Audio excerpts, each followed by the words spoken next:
Assalamualaikum warahmatullahi wabarakatuh. Kembali lagi di official YouTube Haji Putra 969 Racing Official.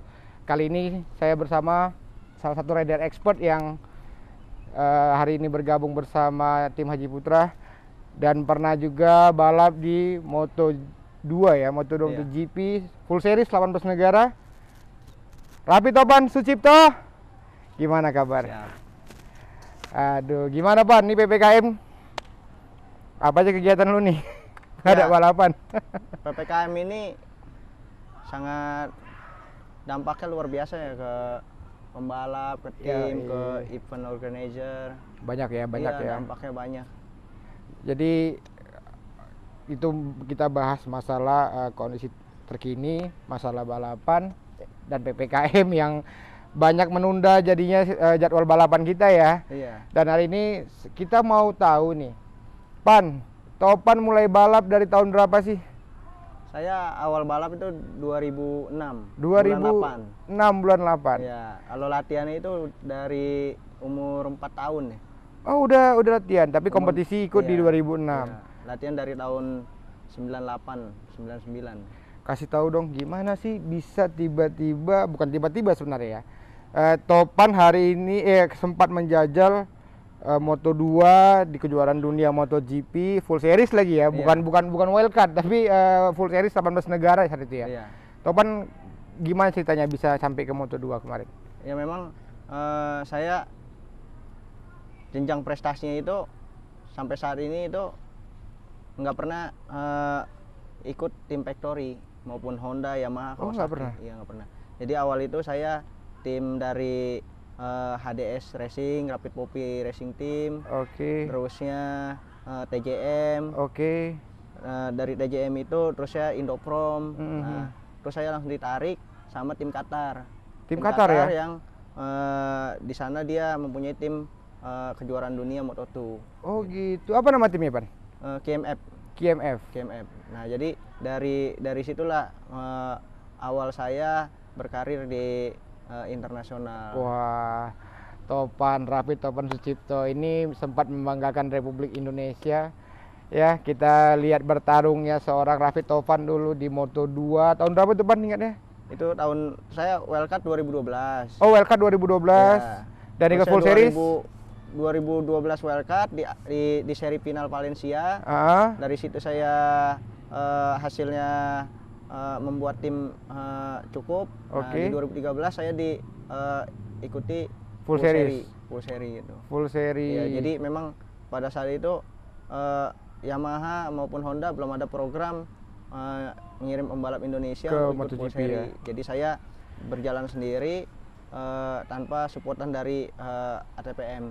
Wah, luar biasa. Berarti ikut dari tim Qatar, nyobain MotoGP ya, keliling dunia ya. Pan, kalau saya nggak salah nih, dulu satu grid di Moto2 sama Marquez ya? Iya, saya sama Marquez. Sama siapa lagi, Pan? Paul Espargaro. Wah, ini udah di ini semua nih. Ya, beberapa pembalap yang ada di MotoGP sekarang ini. Lu kangen nggak balapan di sana, Pan? Kangen banget karena kan di sana tuh dunianya di saat tanding itu atmosfernya beda. Oh, beda ya? Bedanya gimana sih? Ceritain dong biar teman-teman juga tahu nih gimana. Jadi memang di sana tuh semua itu maksimal. Maksimal ya, Pan? Maksimal dari segi sirkuit, eventnya, terusnya persiapan tim semuanya. Karena memang benar-benar kejuaraan dunia benar-benar ya. Benar. Terusnya di sana juga kan persaingannya juga kan sangat keras kan. Oh iya, betul. Secara pertarungan waktu saat free practice itu aja udah gila-gilaan ya, Pan ya. Iya. Dulu lawan terberat Raffi Topan saat di bertarung di Moto2 itu siapa sih? Yang mungkin Topan rasa ini lawan terberat gua nih. Ya, di situ sih semuanya berat. Semuanya berat. Karena di situ hanya 28 starter kan. 28 pembalap di Moto2 itu sampai 29. Itu dari beberapa negara yang mau ikut di di kejuaraan itu ngantri slot gitu. Oh Iya, gitu. banyak pembalap-pembalap top juga nggak dapat Slot untuk balapan di tadi. situ gitu. Wah. Dan kalau kita ngelihat tuh memang sudah beberapa orang pembalap yang ikut MotoGP dari Indonesia tapi wildcard. Terusnya kalau sekarang kan itu lebih enak karena ada motor sport seperti R15, Iya, CBR, iya. itu kan R25. Kalau waktu zaman saya itu, saya dari motor Jupiter yang nggak ada Tangki. kategori motor sport, nggak ada tangkinya kan. Iya. Nah itu langsung pakai motor sport yang cc 600 terusnya turun di kejuaraan dunia. Gitu. Kelabakan nggak biasanya jepit body gini tiba-tiba jadi gini nih? Ya, Posisi kelabakan nggak? ya dari tim TMF kasih kepercayaan ke saya, jadi saya Total melakukan ya? yang terbaik gitu. Maksimal Melakukan ya. yang terbaik. Ya walaupun nggak podium, di situ saya masuk DP lah, grade star nomor 5 gitu. Oh iya, kamu super nomor 5 Iya, nomor itu 5. tetap masalahnya grade 5 bukan di kelas apa ya? Ini merupakan di kelas internasional kan? dan MotoGP dunia kan, kejuaraan Iya. dunia. Nah, Dari jadinya- 28 starter dunia. Jadi dari situ ya saya merasa bersyukur lah karena kan Iya. mungkin kalau jalurnya saya seperti pembalap-pembalap sekarang gitu kan, mungkin chance saya lebih besar untuk podium di situ. Karena di situ sekarang, dari iya, iya, motor yang bukan sport kan, saya di Indonesia kan, motor Jupiter biasa. Kalau sekarang udah ada kompetisi sport ya di Iya, udah Indonesia ya. kompetisi sport, makanya sangat diuntungkan pembalap-pembalap sekarang. Harusnya- Sebenarnya sih chance podiumnya lebih besar. Harusnya lebih maksimal ya pembalap Iya, sekarang ya. Makanya saya ngelihat pembalap Indonesia belum ada yang bisa buktikan prestasi di situ, ya saya sangat disayangkan aja karena kan programnya udah bagus dari Honda gitu kan. Ya perlu betul-betul lah melihat pembalap yang berbakat, yang memang punya potensi, yang bisa podium gitu. Jangan semuanya dicampur aduki prestasi itu dengan politik. Jadi banyak saya lihat sih politik, jadi ada pembalap-pembalap Honda yang udah bagus di situ diganti lagi. Oh iya. Dengan pembalap lain. Baru dia mau kompetitif diganti lagi. Itu kenapa sih biasanya memang permainan Ya karena itu kan kebijakan dari ATPM ya? ATPM kan, dari Indonesia maupun Jepang ya kan. Oh gitu, bener. Sebenarnya kalau kompetitif di pembalap Indonesia di kelas itu aja gitu kan sampai berhasil, ya setelah berhasil baru naik kelas lagi. Ini baru sedikit kompetitif udah diturunin kelasnya.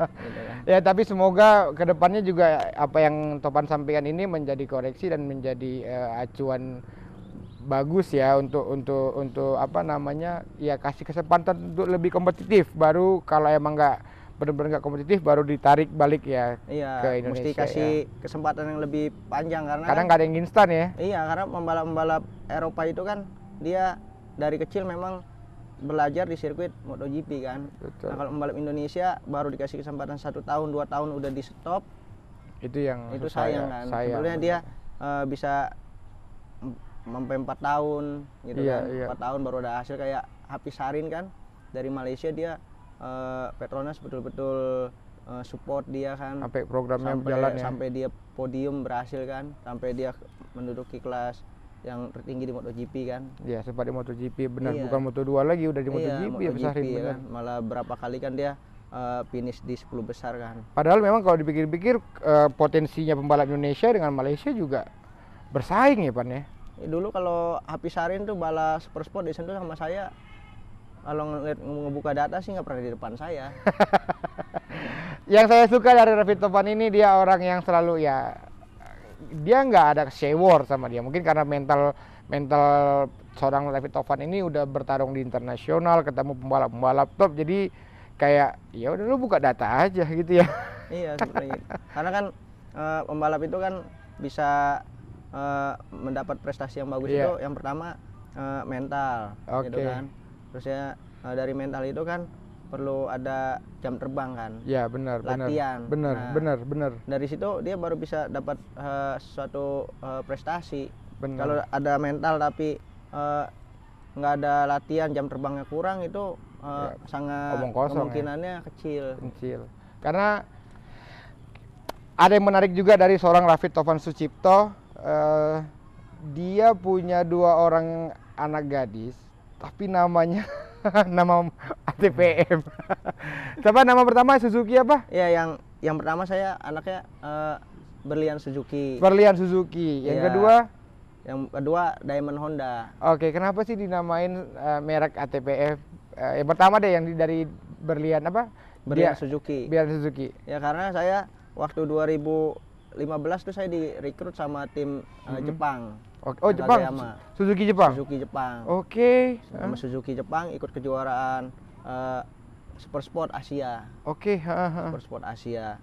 Nah, di situ saya pada saat anak saya yang Berlian itu di situ dia lahir di 2015 juga. Oke. Gitu. Nah, terus saya rekor pertama kontrak besar saya di situ kan sampai 2 miliar kan. Wow. Nah, makanya langsung 2 miliar tahun berapa tuh, Pan? 2015. Wah, itu jumlah yang gede Makanya itu di tahun itu. secara apa namanya? Apresiasi saya kan. Dinamain ATPM-nya. Iya. Nah, kalau yang Honda? Kalau yang Honda Diamond ini kan, Honda? Diamond Honda kan kakaknya udah Suzuki. Oke. Nah, terus ya yang kedua ini takutnya kakaknya ada nama merek kendaraan, ntar ada yang ada ntar komplain dia kan. Nah, kebetulan saya pas pakai motor Honda. Nah, jadi namanya Diamond Honda. Iya, Diamond Honda. Wah. Makanya dia sekarang udah ngerti, jadi kalau nonton MotoGP, pas Suzuki sama Honda di depan. Makanya dia udah punya jagoannya masing-masing. Sekarang gini ya? Karena bagian dari namanya kan. Iya, jadi berarti kalau ada tim Suzuki, ada tim Honda. Ini ada kakaknya di Suzuki, adiknya di tim Honda nih, Iya. supportingnya. Topan juga bicara kontrak ya, juga tahun ini di Haji Putra dapat yang besar rekor Indonesia iya, juga ya. Tim Pripater yang rekor ya Haji Putra yang kontrak saya. Iya kan? Gitu. Nona Kalau untuk kontrak saya ATPM Indonesia mah jauh lah budgetnya. budget ya. Budgetnya jauh. Itu budget untuk membalap Indonesia ATPM tuh cuma 10% dari kontrak saya. Oh gitu. Tapi memang kenapa Bos Putra ngambil langkah itu emang Bos Putra mengapresiasi sebuah prestasi pembalap-pembalapnya kan. Makanya kayak Raffi Topan, Jasa Kete, ada Boy Arbi. Memang diapresiasi bukan karena mau ogah-ogahan, tapi memang benar-benar memang ya udah lu kasih prestasi bagus buat negara, lu mau bertarung buat tim ya kita kasih harga yang layak gitu. Dan Raffi Topan hari ini juga bawa Honda Sonic. Kenapa memilih Honda Sonic sementara tuh kayak WRB, GTR, Kete GTR, kenapa kamu pilih Honda Sonic? Ya karena menurut saya yang lainnya udah GTR kan. Ya. Nah dari situ saya mau ada perbedaan aja. Lebih handlingnya lebih enak. Jadinya pasti kan ada kurang lebihnya. Iya, Tapi kalau iya. menurut saya Sonic ini lebih baik daripada GTR karena depannya kan dia AM Jago. kan.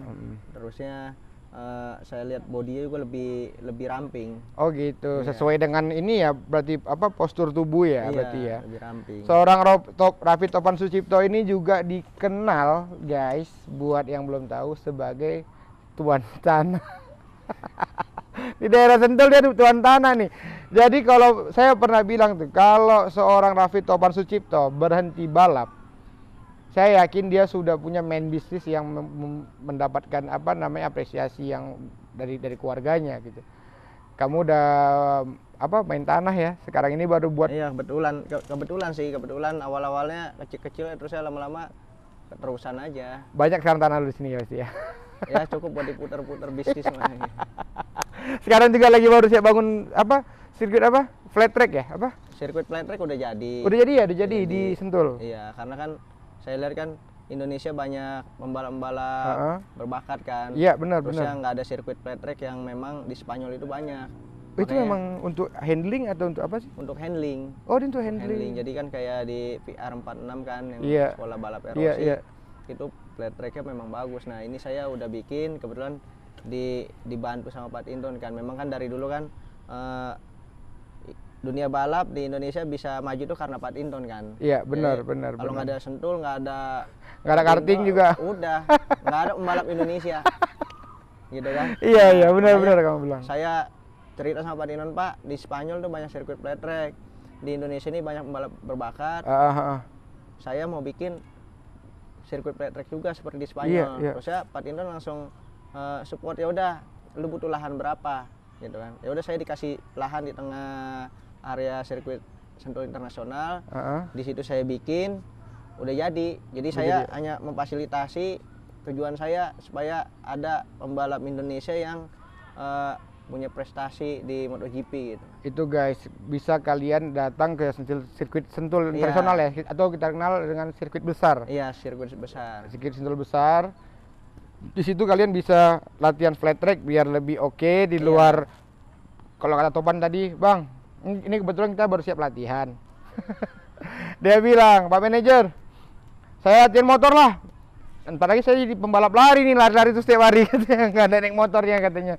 Dan mungkin selain dari sini bisa diselingin dari flat track tadi ya. Bener juga. Tapi Topan juga bakal bertarung di Asia tahun ini. Tapi memang waktunya atau schedule-nya belum fix ya. Karena pandemik ini kan sebenarnya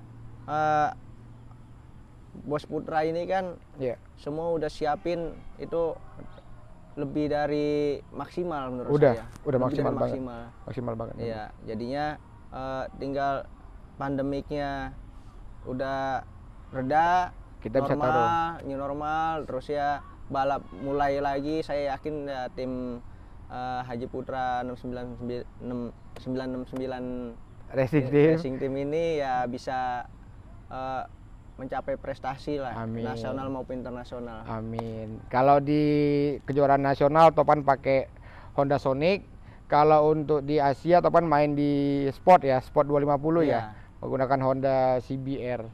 Untuk kemarin udah ngejalanin sesi latihan ya Pak ya di Sentul ya. Iya. Untuk cari setup ya. Persiapan mau berangkat ke Malaysia kan. Ternyata udah sampai di kapal barang apanya. Udah siap semua.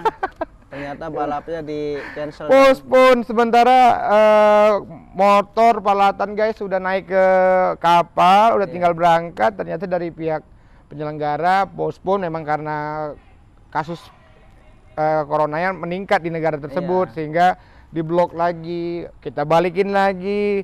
Padahal udah semangatnya itu Pan ya bertarung. 2020 nggak ada sama sekali, nggak ada balapan kita soalnya. Iya, 2020 sama sekali nggak ada balapan. Dan 2021 ini semoga aja Asia bisa jalan nih. Amin. Saya juga berdoa yang sama. Tapi Topan Sucipto ini emang menarik guys. Dia memang pembalap yang punya visi. Punya visi itu saya harus gini. Jer saya perlu ini. Kan kebetulan saya manajernya, dia selalu bilang, Jer saya butuh ini. Dan kebutuhan yang emang dia minta itu emang untuk performa ya ternyata ya. Seorang David Topan ya. Dan dia selalu bilang, Jer, tim profesional yang pernah saya jalanin itu di MotoGP itu seperti ini. Tapi bicara tim profesional, Bos Putra kan udah profesional, udah pakai ini tuh, motorhome.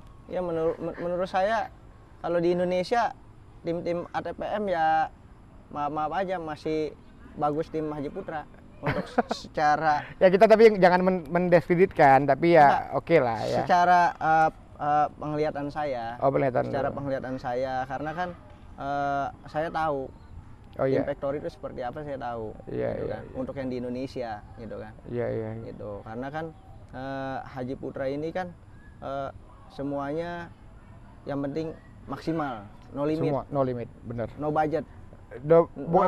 Bukan no budget. Unlimited budget, no limit budget. Dia emang benar-benar kayak no limit budget. Pembalap tuh harus nyaman. Pedok tuh harus begini, makanan tuh harus begini, minuman itu harus begini, jangan ada begini. Jadi kayak memang benar-benar harus paket komplit nih sama seorang Haji Putra. Untuk timnya dan pembalapnya juga hari ini mungkin belum rezekinya aja Bepan. Kemarin ya kita udah maksimal, memang mungkin belum rezekinya karena kadang kita yang udah berusaha kalau kata Tuhan belum. Iya kan? Makanya saya sempat bilang kan sama saudara saya kan. Iya. Kalau dari dulu timnya bosnya kayak Haji Putra, saya udah beli Ferrari kayaknya. Soalnya bonusnya gede kalau juara. Tapi dulu, itu bentuk ini. Kalau dulu kan saya juara kan ya nggak ada cerita-cerita bonus gitu kan. Iya. Kalau sekarang?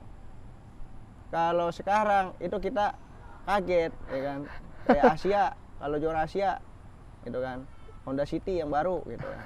Di luar draft kontrak langsung sebut aja bos kan.